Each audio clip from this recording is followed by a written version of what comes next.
खबर मध्य प्रदेश के धार जिले से है, जहां प्रदेश की भाजपा सरकार के उप मुख्यमंत्री और भाजपा लोकसभा चुनाव प्रबंधन समिति क्लस्टर प्रभारी जगदीश देवड़ा आज धार पहुंचे थे। सबसे पहले उन्होंने धार बस स्टैंड पर स्थित संत रविदास मंदिर में पहुंचकर पूजा अर्चना की और धार्मिक आयोजन में भाग लिया, जिसके बाद भाजपा कार्यालय में लोकसभा चुनाव को लेकर प्रबंधन समिति की रणनीतिक बैठक में भाग लेते हुए जिले भर के पदाधिकारी कार्यकर्ताओं को मार्गदर्शन दिया।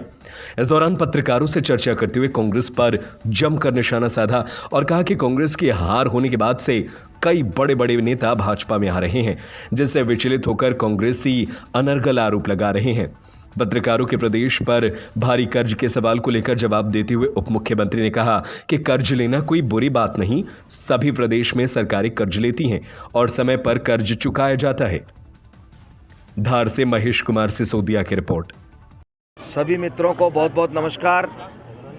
आज संत शिरोमणि रविदास जी महाराज की जयंती है। इस जयंती के अवसर पर मेरी ओर से सबको बहुत बहुत बधाई, शुभकामनाएं और उनके बताए मार्ग पर हम सब लोग चलें और निश्चित रूप से मुझे लगता है कि हमारा प्रदेश और देश निरंतर प्रगति करेगा। और एक बार और आप सबको बधाई, शुभकामनाएं। इस समय आप कुछ लोकसभा चुनाव के बारे में मैं पूछना चाहता था कि कांग्रेस बार बार बीजेपी पे आरोप लगा रही वचन पत्र के कि वचन पत्र पूरा नहीं किया बीजेपी ने, क्या कहना चाहेंगे? वचन पत्र तो उन्होंने दिया था, हमने संकल्प पत्र दिया और हमारा संकल्प 5 वर्ष का है और जो भारतीय जनता पार्टी की सरकार ने कहा वो हमेशा हमने अक्षरशः पालन किया पूरा। और मध्य प्रदेश में तो मैं ये कहूँगा कि कांग्रेस के लोग पहले अपने गिरेबान में झांक करके देख ले कि अभी जो जनता ने निर्णय दिया वहाँ कांग्रेस कहाँ खड़ी है। पहले वो खुद देख ले, फिर आरोप प्रत्यारोप लगाने के पहले वो देख ले कि प्रचंड बहुमत से भारतीय जनता पार्टी की सरकार बनी है मध्य प्रदेश में और अटूट विश्वास है जनता का, भारतीय जनता पार्टी के प्रति अटूट विश्वास और अपार उत्साह है जनता में। और अभी इस समय लोकसभा के चुनाव की तैयारी चल रही है। एक बार फिर हिंदुस्तान के सिंहासन पर और प्रधानमंत्री के पद पर फिर नरेंद्र मोदी जी को बिठाने की तैयारी इस हिंदुस्तान की जनता कर रही है।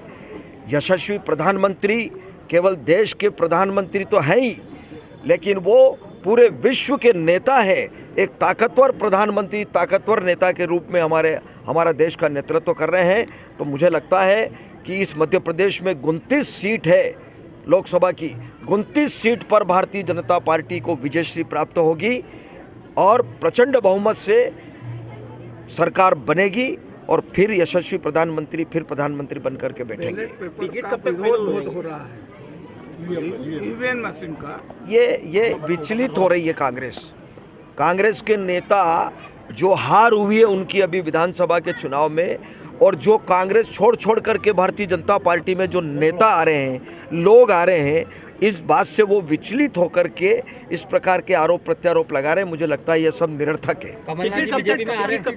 बहुत जल्दी यह शीर्ष नेतृत्व का निर्णय है, वो करेंगे, जल्दी तय करेंगे। अब मुझे नहीं पता कि वो आ रहे हैं कि कहाँ जा रहे हैं, लेकिन जो निर्णय होगा सामने आएगा। Thank you. प्रदेश पर लगातार कर्ज का बोझ बढ़ता जा रहा है। कर्जा लेना कोई बुरी बात नहीं होती है। हिंदुस्तान में जितनी भी राज्य सरकारें सब कर्जा लेती है।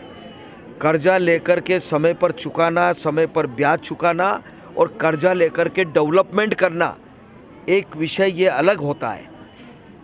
हमने कर्जा लेकर के सड़कें बनाई पूरे मध्य प्रदेश में, तालाब बनाए, स्टॉप डैम बनाए, सिंचाई योजनाएं बनाई, शिक्षा के क्षेत्र में काम किए, मेडिकल कॉलेज स्थापित हुए और अनेक विकास के काम हुए। पर कांग्रेस की सरकारों ने कर्जा लेकर के घी पीने का काम किया। उनने एक भी सड़क नहीं बनाई, एक भी तालाब, स्टॉप डैम नहीं बनाए। उनने जो कहा वो सब केवल पेपर पर कहा, समाचार पत्रों में कहा और कोई काम नहीं किया। इसलिए मुझे लगता है कर्जा लिया जाता है तो कोई नियम प्रक्रिया है, उसकी FRBM का कोई नियम बना हुआ है, भारत सरकार की परमिशन लगती है, समय पर और एक लिमिट होती है। तो कर्जा लेना कोई बुराई नहीं है, कर्जा है, चुकाएंगे। Thank you. कमलेश्वर डोडिया पर आरोप लगा